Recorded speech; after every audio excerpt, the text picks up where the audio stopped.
Hey everybody, I hope you all had a great day. I have a couple questions for you. Have you talked to your spouse about how you're feeling? Have you had that heart to heart? What boundaries have you put in place? What are you most nervous about? Write your answers in the comments section. I want to hear from you, okay? Alright, have another question. How do you approach separation with your spouse? Part of it is what's been set up to this point. So how aware is he that you're feeling this way? How aware is he that y'all are on knife's edge in terms of kind of the state of your relationship? Most men, in their initial response to a wife saying, I think that we need a therapeutic separation, it's not a positive one. They take it personally, might even make them angry.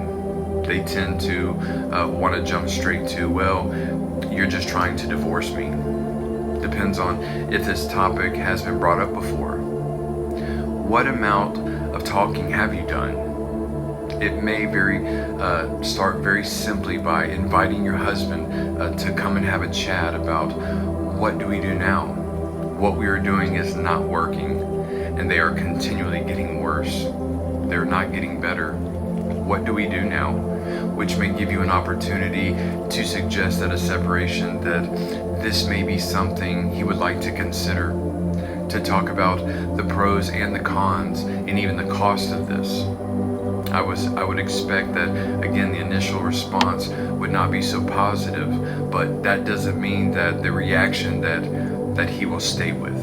It's going to come down to, I think, for some of you, the amount of humility they are willing to offer with respect to how they show up. If they are intent on seeing a separation as some statement against them as a person, if that's where they take it, then there's probably not a lot of hope to see this as useful. But if you can make a case for you that in some humility of heart, that they can hear this as you want what's best for the two of you. You really want the best chance possible to fix this marriage, and here's what it could do for the both of us.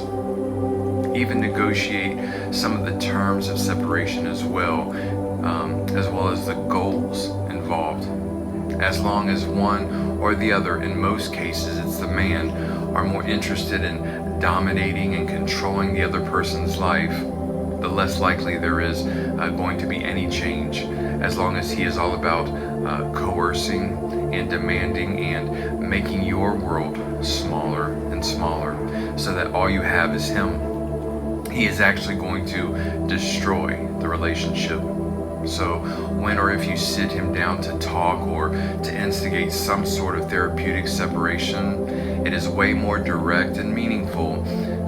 It is best that you use I statements and talk about your own self. So not we statements, we need this, but I statements. I'm no longer going to stay in what it is. I'm no longer going to put up with what's happening here. I've asked you a million times to stop calling me names or yelling at me or whatever the abuse is, whatever the damage is. So using I statements, I'm not going to do this. And because you won't stop, I'm put in a place to have to consider making my own safe space. But I'm totally open to us working on this to see if you can become the kind of person that I want to be around. Because right now, you're not. It's a lot to think about. I know this can be scary. How will he react?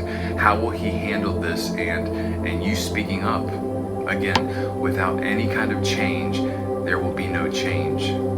If this is you and your story, please know that I want to pray for you. Just leave a comment just saying pray, and I will begin.